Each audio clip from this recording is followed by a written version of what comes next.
fellow citizens.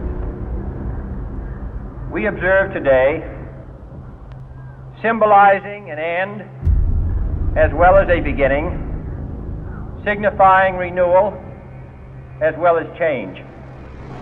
Tonight we turn our attention to an interesting story that has the nation standing on their toes. What will happen next, as there is a new superhero in town? Supposedly he goes by the name of Businessman, and he gets his powers from business. Can he save America from this terrible recession? Bankruptcy is on the corner of Wall Street. Businesses are shutting down. America needs someone to tear down the veil of corruption. One man will stand against the system. One man will gather a nation together and bring justice to America.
You've been given these powers to save humanity.